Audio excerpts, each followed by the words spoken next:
దయచేసి నన్ను క్షమించండి జలాల్. ఇప్పుడు మీరెందుకు ఇలా క్షమాపణ అడుగుతున్నారు రుకయ్య? ఎందుకంటే ఆఖరి రోజు నాకు కూడా తెలిసింది ఆ దిలావర్ ఖాన్ ఒక రాజపుత్రుడని, నపుంసకుడు కాదని. మహామంగ విషయంలో మేం చెప్పే తీర్పు ఎలా ఉంటుందంటే అది జలాలుద్దీన్గా కాక అది షహన్షా జలాలుద్దీన్ మొహమ్మద్ చెప్పే తీర్పులా ఉంటుంది. ఇంతవరకు నేనెన్నడూ ఎంత నిరాశగా చూడలేదు. అసలు ఏమైంది అమ్మిజాన్? ఆదాం నీకెలా చెప్పను? జలాల్ నన్ను పెద్దమ్మ అని పిలవనన్నాడు. పిలవనని చెప్పేశాడు.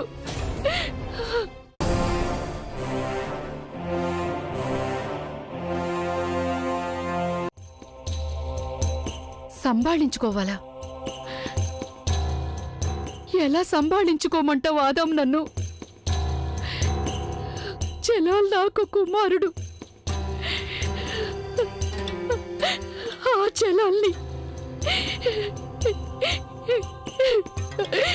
ఇక నేను నా కుమారుడు అనుకోకూడదన్నాడు. జలాల్ నాకు చాలా పెద్ద శిక్ష విధించావు నువ్వు.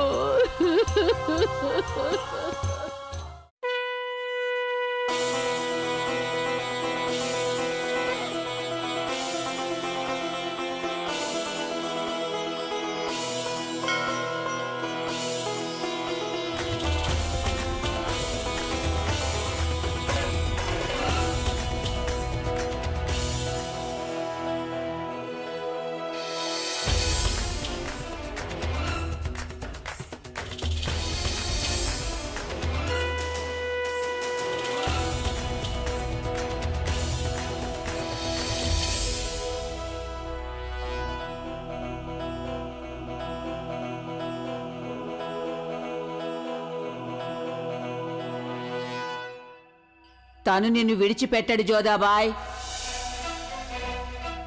నువ్వు వెళ్ళక తప్పదు. అలా అంటున్నారేంటి సోదమ్మా? నాకేమీ అర్థం కావడం లేదు. నీ తలరాతలో ఉన్నదే చెప్పాను నేను. నీ మనసులో ఉన్న కోరికే చెప్పాను. కానీ నీ అహంకారం అలా జరగనివ్వడం లేదు జోధాబాయ్. నీకు తెలియదంటూ ఏమీ లేదు సోదమ్మా. ఒక మాట చెప్పండి. నేను ఆగ్రాన్ని వదిలేశాను, సరిగ్గానే చేశాను. ఎందుకంటే అక్కడ నాకు అవమానం జరిగింది. అక్కడ నా శీలాన్ని శంకించారు.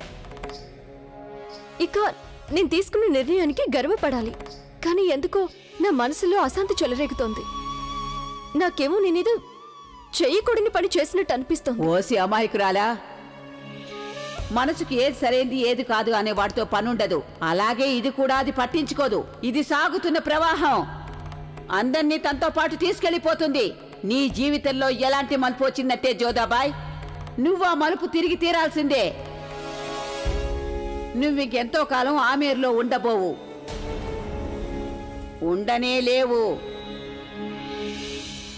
అరచేతిలో రేఖల్ని ఎన్నడూ చెరిపేసుకోవడానికి కుదరదు. వాటి ప్రకారం నువ్వు నీ భర్త వెంటనే ఉండాలి. నీ మార్గం నీ భర్తతో ముడిపడిపోయింది. నువ్విక ఆ మార్గంలోనే ప్రయాణించాలి జోధాబాయ్. నువ్వు నీ షహన్షా దగ్గరికి వెళ్ళాలి. కానీ ఎప్పుడు, ఏ సమయం అనేది ఆ మహంకాళికే తెలుసు. నీ తలరాతలో అలా వెళ్లాల్సింది. అలా లేకపోతే నువ్వు గౌరీ శంకరులకి పూజెందుకు చేస్తావు? మహంకాళి ఆలయంలో కూడా తన రూపమే ఎందుకు జ్ఞాపకం వస్తుంది నీకు? నీ నుంచి ఏది దాగదు కదా సోదమ్మా. అయినా నేనెంతటి దాన్ని? ఇదంతా కాలానికున్న బలం, విధి నిర్ణయం. అంటే నువ్వేం చేయదలుచుకున్నావో అదే చేసుకో. కానీ తలరాత మాత్రం ఏం చేయాలో అదే చేస్తుంది.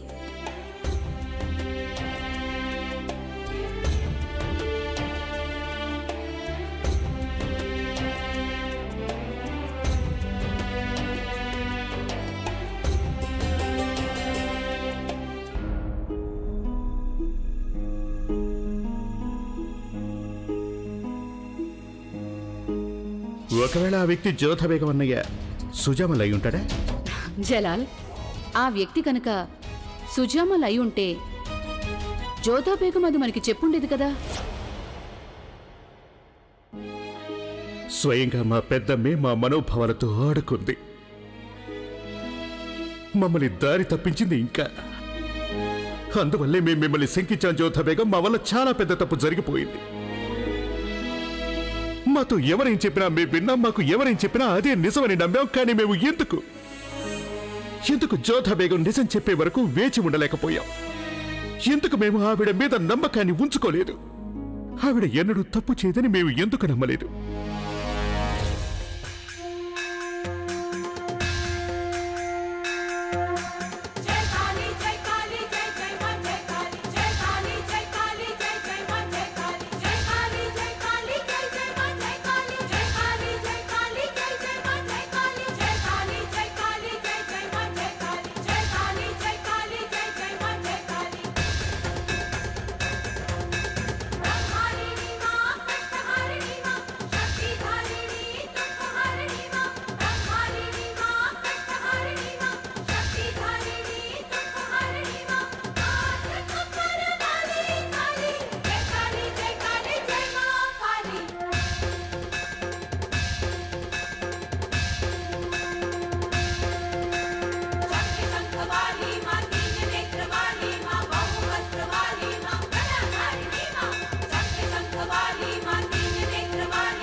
దయచేసి క్షమించండి మహామంత్రి గారు. షహీన్షా గారి ఆదేశం ప్రకారం వారి ఏకాంతానికి ఎవరూ భంగం కలిగించకూడదు. అయితే వెళ్ళి షహన్షాకి చెప్పు, వారి పెద్దమ్మగారు మహామంత్రి గారు వారిని కలవటానికి వచ్చారని చెప్పు. కానీ వినిపించట్లేదా? నేను నీకేం చెప్పాను ఆ పని చెయ్యి.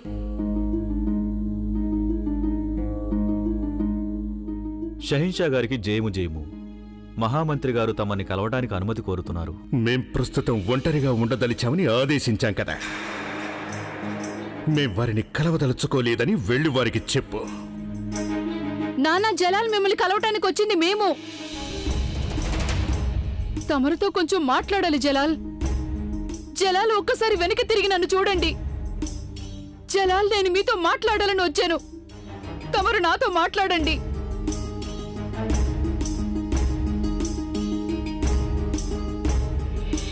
మహామంత్రి గారు, షహీన్షా గారి మనసు బాగోలేదు. మీరిక్కడి నుంచి వెళ్ళిపోండి, లేదంటే సేవకులమైన మేము శిక్ష అనుభవించాల్సి వస్తుంది. జలాల్,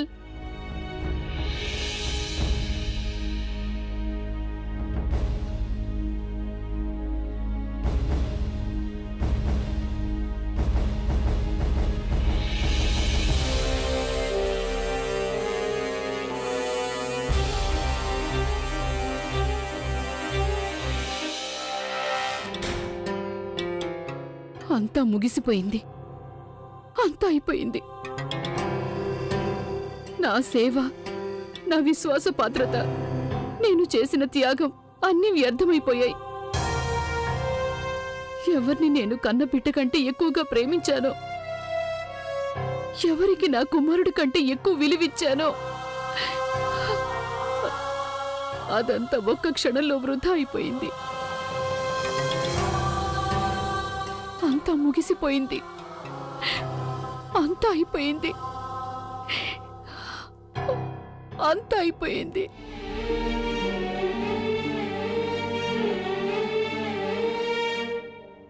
ఇప్పుడు జలాల్ ఎలా ఉన్నాడమ్మా? ఎంతో బాధపడుతున్నారు అత్తయ్య గారు.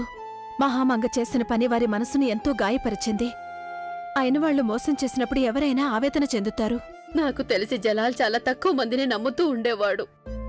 కానీ ఒక్కసారి నమ్మాడంటే కళ్ళు మూసుకొని నమ్ముతాడు. తరచుగా జరిగేదేమిటంటే, నమ్మకం అంత గట్టిదైనప్పుడు మనస్సు కూడా చాలా గాయపడుతుంది.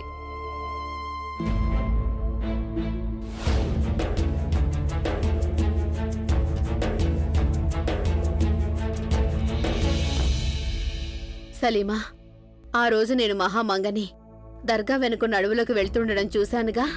ఆ తర్వాత వారితో మాట్లాడటం జరిగింది. అప్పుడు తనక్కడికి ప్రార్థన చేయడానికి వెళ్తూ ఉంటానని చెప్పింది. ఆ రోజు నేను తను చెప్పిన మాట నమ్మాను. కానీ ఇవాళ ఇప్పుడు జరిగినదంతా చూశాక నాకేమనిపిస్తోందంటే దాని వెనుక కూడా ఏదో రహస్యం ఉంటుందని. ఈ మహల్ గోడల్లో కూడా ఎన్ని రహస్యాలు దాగి ఉన్నాయో ఆ ఖుదాకే తెలియాలి. నాకేమనిపిస్తుందంటే మీరు వెళ్లి షెహన్షాతో మాట్లాడడం మంచిదనిపిస్తోంది. మీరు వారికి ధైర్యం చెప్పాలి. వారి బాధ కొంత తగ్గుతుంది అత్తయ్యగారు.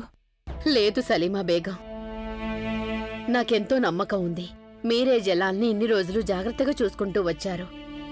ఇలాంటి స్థితిలో నేనక్కడికి వెళ్తే జలాల్కి మహామంగని గుర్తు చేసినట్టు అవుతుంది. మా సయ్యన గారాన్ని చక్కగా అలంకరించండి. పాచుకల ఆటకి అన్ని సిద్ధం చేసి పెట్టండి. సంగీతకారుల్ని సిద్ధంగా ఉండమని చెప్పండి. అన్నట్టు అర్ధరాత్రి కావడానికి ముందే ఏర్పాట్లన్నీ అయిపోవాలి.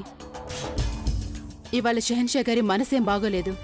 వారికి అలా మనసు బాగోలేనప్పుడల్లా వారు నేరుగా నా దగ్గరికే వస్తారు.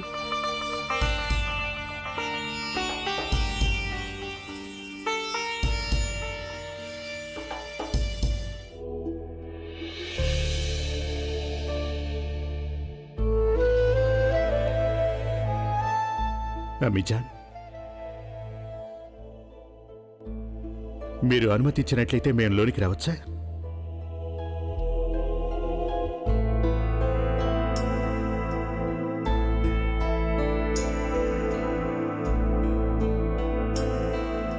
మీకు మా మీద కోపంగా ఉందని మాకు తెలుసు అమ్మీజాన్. మేం మీ కోడల్ని తిరిగి తీసుకురాలేకపోయాం. మీరిలా కోపగించుకోవడం కూడా సమంజసమే, ఎందుకంటే మేం విఫలమయ్యాం. మేము ఒక మంచి భర్త కాలేకపోయాం, ఓ మంచి కుమారుణ్ణి కాలేకపోయాం, ఓ మంచి సహింషాని, అలాగే ఒక మంచి మనిషిని కాలేకపోయాం.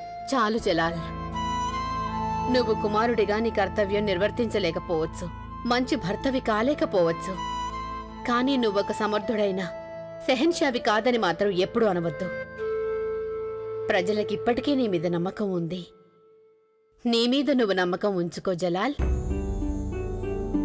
నీ నరాల్లో కీర్తిశేషులు స్వర్గస్థులైన బాద్షా హుమయూన్ గారి రక్తం, కీర్తిశేషులైన బాబర్ సాహెబ్ గారి రక్తం ప్రవహిస్తున్నది.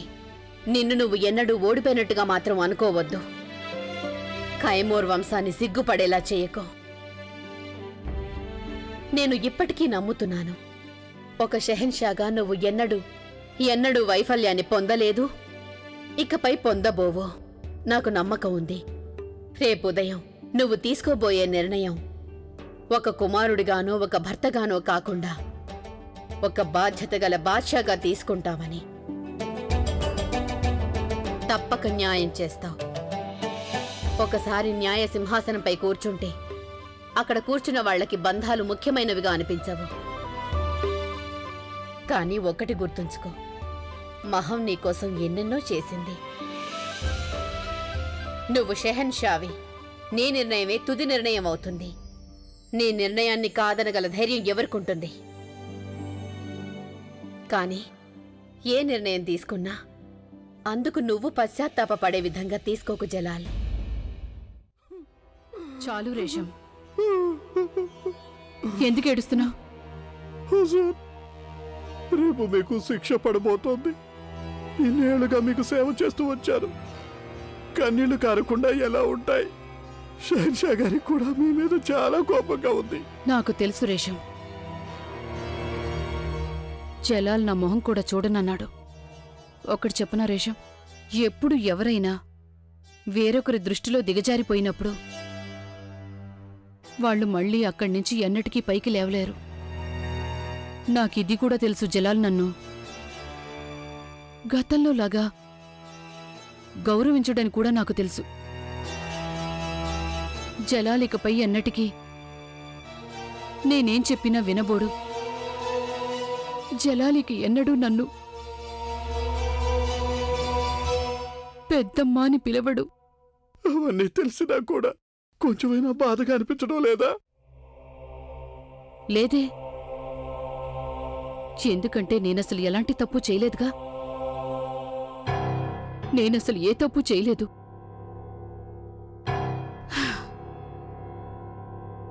తలుచుకుంటేనే నమ్మశక్యం కావటం లేదు. ఎవరికి నా పాలిచ్చి పెంచానో, ఎవరిని నేను వేలు పట్టుకుని నడకలు నేర్పించాను, రాజకీయాలు నేర్పించాను. రేపు వారి ముందే నేను నేరస్తురాలుగా నిలబడవలసి ఉంటుంది. వారికి తీర్పు ఎలా చెప్పాలో నేనే నేర్పించాను. వారు నా గురించి రేపు తీర్పు చెప్పనున్నారు. న్యాయం అందరికీ సమానమే జలాల్. మహం నీకోసం ఎంతో చేసిందని నేను ఒప్పుకుంటాను. నువ్వు ఏం చెప్పినా అది నీ ఆదేశంగా భావించి పాటించింది. అందులో నీ తప్పేం లేదు. ఆ సమయంలో నువ్వు అమాయకుడివి. కానీ ఇప్పుడు నువ్వొక బాధ్యత గల షెహన్షావి. ఇకపైనైనా జ్ఞాపకం ఉంచుకో, ఒక షెహన్షా ఎన్నడూ కూడా ఎవరిని కళ్ళు మూసుకొని నమ్మకూడదు, తన నీడని కూడా నమ్మకూడదు. న్యాయం అన్నాక రెండు వైపుల నుంచి ఆలోచించాలి. ఒక వంక మహం చేసిన నేరం ఉంటే మరో వంక తను చేసిన ఉపకారం కూడా ఉంది. ఆవిడ తనపై దాడి జరిగినా సహించింది, కానీ నీకు చిన్న గాయమైనా కానివ్వలేదు. తన సొంత కుమారుడి కంటే ఎక్కువగా ప్రేమించింది నిన్ను. ఆదం వంతు పాలు నీకే ఇచ్చేది తను. ఆ రుణం కూడా నువ్వు తీర్చుకోవలసి ఉంది. పాలు తాగిన రుణం ఎలాంటి వారికైనా గొప్ప రుణం లాంటిది. కనుక ఆ రుణం గల పళ్ళెమే ఎక్కువ బరువుగా ఉంటుంది. మీరు చెప్పింది సరిగ్గా ఉంది అమ్మీజాన్. కానీ ఒక నిరపరాధిని అపరాధిగా చిత్రీకరించడం, ఓ వ్యక్తి పవిత్ర శీలాన్ని శంకించేలా చేయడం ఎంత పెద్ద నేరం అంటే దాని ముందు అన్ని నేరాలు, అన్ని ఆధారాలు విలువలేనివి అయిపోతాయి. మేము ఇక బయలుదేరతాం. మీరు చెప్పింది కూడా గుర్తుపెట్టుకుంటాం. కానీ మేము ఒకటి మాత్రం మర్చిపోలేము అమ్మీజాన్. ఆవిడ మాకు మా ప్రేమని దూరం చేసింది. తన పవిత్ర శీలాన్ని మేమే శంకించేలా పురికొలిపింది.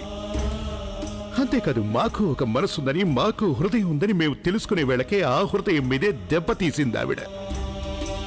దీని ప్రకారం న్యాయదేవత ముందు తరాజు ఎక్కువగా అటువైపే మొగ్గుతున్నట్టుంది అమ్మీజాన్. పోతే పోనీ రేషం, జలాల్ మా ఉపకారాలకి విలువిస్తాడో మా నేరానికే విలువిస్తాడో కాని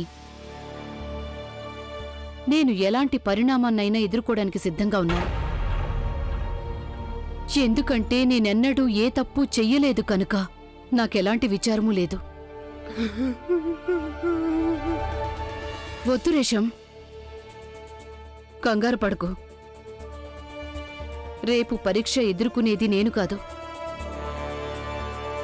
ఇది ఆ జలాల్కే పరీక్ష. రేపు తేల్తుంది జలాల్ ఇన్నాళ్ళు నా విశ్వాసపాత్రతకే విలువిస్తాడా లేక ఆ ద్రోహానికే విలువిస్తాడా అనేది తేలిపోతుంది. ఏమైపోయారు జలాల్? ఇంతవరకు నా దగ్గరికి రాలేదే? తస్లీం,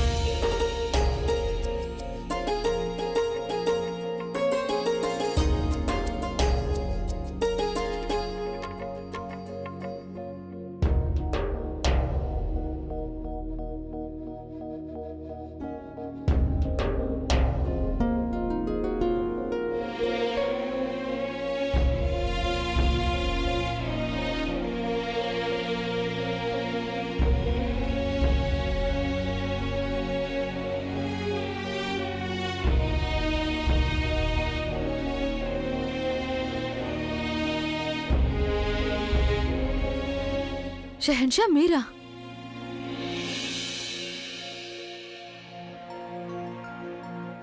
నేటి రాత్రి మేము ఇక్కడే ఉండనున్నాం. జోధా బేగం గదిలోనే ఉంటాం. నేను తమరి విశ్రాంతికి అవసరమైన ఏర్పాట్లు చేస్తాను.